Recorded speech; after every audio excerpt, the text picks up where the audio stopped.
Bonjour à tous, message des guides et tirage de cartes pour ce vendredi 24 juillet et les prochains jours jusqu'à la semaine prochaine.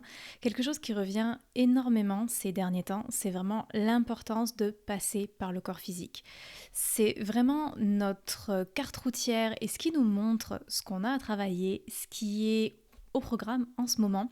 Et quand je dis travailler, c'est pas forcément quelque chose de fastidieux. Au contraire, c'est qu'est-ce qui est là pour nous en ce moment, qu'est-ce qui est vivant pour nous en ce moment, qu'est-ce qui nous anime, de vraiment reconnecter à cette boussole intérieure et d'écouter notre corps, d'écouter de quoi est-ce que notre corps a envie, quelles sont peut-être les choses qu'on a un peu mises de côté parce que on avait l'impression qu'il fallait faire tout un tas d'autres choses et puis des fois sacrifier certaines choses pour d'autres. Et en fait, notre corps essaye de nous ramener à ce qui est important pour nous aujourd'hui, peu importe combien de temps on l'a laissé de côté, ce qui est important c'est aujourd'hui de quoi est-ce que on a envie, qu'est-ce qui est présent dans le corps. Donc je vous invite à vraiment vous poser cette question de qu'est-ce que mon corps essaye de me dire, qu'est-ce qu'il essaye de m'inviter à faire, est-ce qu'il y a une activité, est-ce qu'il y a un mouvement, est-ce qu'il y a une musique qui est là en ce moment et qui aimerait être vécue, être incarnée. On a vraiment cette notion de passer par le corps, de nourrir le corps, de vraiment l'écouter beaucoup plus, lui faire plus de place. Parce que souvent, on a un peu cette image de la spiritualité où ça se passe uniquement dans la tête et dans l'énergie, mais notre corps est extrêmement lié à nos énergies et c'est très important de prendre soin de lui. Et c'est vraiment quelque chose qui est en train de revenir ces derniers temps parce que on a besoin d'incarner la spiritualité dans la matière. C'est pas juste être perché là-haut. C'est vraiment comment est-ce qu'on incarne ça dans notre quotidien. Et notre corps a besoin de ce lien, a besoin de s'exprimer, a besoin de bouger, a besoin de se sentir vivant. Et même et surtout si vous avez peut-être des douleurs ou des choses qui font que vous pouvez peut-être pas bouger votre corps comme vous aimeriez, demandez-vous de quoi votre corps a envie et dont il est capable aujourd'hui, petit à petit. Ça peut être un bain, ça peut être d'aller marcher tranquillement, mais de vraiment ressentir en fait le corps, de voir qu'est-ce qu'il essaye de nous transmettre parce que les énergies passent à travers chacune de nos cellules et c'est important d'ouvrir ces portes, de vraiment ressentir, reconnecter avec le corps parce que plus vous allez connecter avec le corps, plus vos capacités psychiques vont être faciles à maîtriser et à développer. Parce que nos capacités psychiques sont vraiment l'extension de nos sens physiques. Donc si on est coupé de nos sens physiques, si on est coupé de notre sensualité, si on est coupé de notre corps, de notre ressenti, de tout ce qui fait qu'on est incarné dans la matière, on est limité au niveau de nos capacités psychiques. Donc cette semaine, je vous invite vraiment à vous poser la question, que pouvez-vous faire pour reconnecter au corps, pour honorer ce qui anime le corps, ce dont vous avez envie, la façon dont vous avez envie de bouger. Et ça peut être extrêmement simple. Commencez petit et tranquillement vous pourrez ajouter des choses. Ça peut être simplement de prendre conscience de votre corps, de vous masser, de vous passer de la crème, peu importe, mais de vraiment prendre conscience que vous avez un corps physique et que beaucoup de choses passent par ce corps physique et que la spiritualité est extrêmement liée à la matière. L'un ne va pas sans l'autre. Et on va voir ce que les guides ont à nous dire de plus avec le jeu de la voix des êtres stellaires de Rebecca Campbell, qui est un excellent jeu que je vous conseille. Et on va voir ce que les guides ont à nous dire de plus.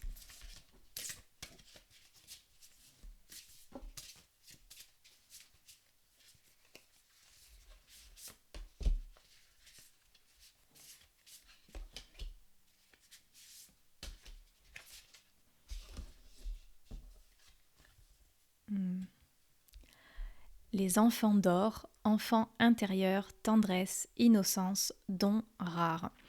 Ce que cette carte nous transmet, c'est l'importance de revenir, de refaire de la place à notre enfant intérieur, à cette innocence d'enfant qu'on a parfois perdu, qu'on a parfois mis de côté.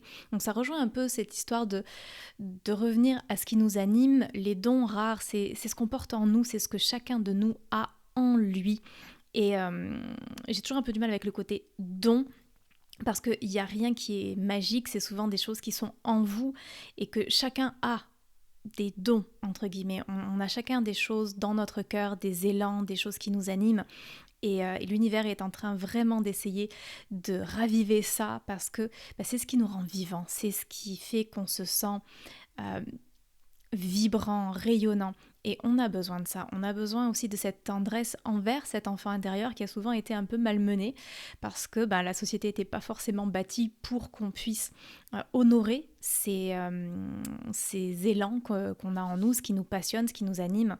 Donc de retrouver ça, de reconnecter en fait avec cet enfant intérieur, de reconnecter avec cette passion, avec toutes ces choses qu'on porte en nous et qui ne sont pas futiles, qui ne sont pas du luxe, qui sont vraiment des choses importantes. Et c'est pas pour rien que vous avez des élans, que vous avez des envies, que vous avez des passions. Donc suivez ça, c'est vraiment important. Deuxième carte, les êtres stellaires empathiques, souveraineté énergétique, n'absorbez pas ce qui n'est pas vôtre. Cette carte-là, il y a vraiment une double lecture, ce côté de protéger son énergie, de faire attention, parce qu'il se passe tout un tas de choses dans le monde. Et à un moment, c'est de se poser aussi la question, est-ce que c'est ma mission de m'engager envers ça? Est-ce que je peux vraiment aider et aller sur place, faire quelque chose, m'engager concrètement? Si c'est pas le cas, si c'est pas ma mission, si c'est pas telle ou telle chose, c'est pas forcément là pour moi, c'est pas à mon rôle d'aller là-dessus et mon rôle est ailleurs, de focuser sur quel est votre rôle.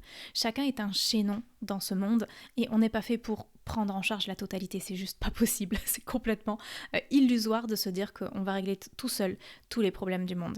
Chacun a justement un élan pour pouvoir prendre une partie. Quelle est la vôtre ? Quelle est la vôtre? Et le reste, ça ne veut pas dire de ne pas avoir d'empathie, de ne pas avoir de compassion, mais de savoir où est votre place. Et si votre place n'est pas d'aller à l'autre bout du monde pour régler tel ou tel problème, mais que votre place, elle est de gérer autre chose, de vraiment mettre votre attention sur ce qui est dans votre mission, ce qui est là où est votre élan. Et vous pouvez très bien avoir de la compassion et peut-être donner un coup de main de temps en temps sur autre chose, mais ne pas perdre votre énergie dans tout ce qui se passe dans le monde. Parce que si vous essayez de vous disperser et de vous investir dans 10 milliards de choses, vous allez vous investir dans rien du tout et vous n'allez rien changer, vous n'allez contribuer à rien du tout. Donc contribuez à ce qui est dans votre cœur, contribuez à ce que l'univers vous pousse à contribuer. Nous sommes tous placés à différents endroits avec différents élans pour que justement on se complète. Donc honorez ce qui est là pour vous et n'essayez pas de prendre le rôle de quelqu'un d'autre, un rôle qui n'est pas le vôtre. Donc, et aucune culpabilité. Si il y a une cause, c'est pas votre rôle. C'est ok, il y a d'autres personnes qui vont prendre ce rôle-là. Donc il y a vraiment ce côté de protéger son énergie, de pas laisser son énergie se faire absorber par d'autres choses. Et en même temps aussi de pas se laisser influencer par les autres et de vraiment être vrai par rapport à qu'est-ce qu'il a pour vous. De pas absorber les projections des autres, de pas absorber les envies des autres, mais de vraiment revenir à qui vous êtes, à cet enfant intérieur. Qu'est-ce qu'il a vraiment envie? De quoi a envie votre corps? Donc de vraiment reconnecter à qui vous êtes. Et notre troisième carte, prenez soin de vous, soin de soi, soin du corps, tendresse, repos, qui vient conclure parfaitement et qui vient nous rappeler aussi qu'on ne peut pas donner ce qu'on n'a pas. Donc si on est épuisé, on ne peut pas contribuer à grand chose. Donc d'abord, c'est important de prendre soin de soi, de prendre soin de ses énergies, de se reposer. Et l'été est aussi fait pour ça. À un moment, il y a ce besoin d'écouter son corps, de ralentir, de déconnecter. Donc pour d'autres personnes, ça peut être à d'autres moments, mais écoutez votre corps de quoi il a besoin. Et faites-vous passer en premier parce que c'est altruiste. Si vous ne vous faites pas passer en premier, à un moment ou à un autre, vous n'auriez plus rien à donner. Donc c'est important d'écouter ce qui est là pour vous, d'être au service dans le sens de d'abord vous servir vous-même, parce que vous servir vous-même, c'est pouvoir ensuite servir l'univers. Donc prenez soin de vous.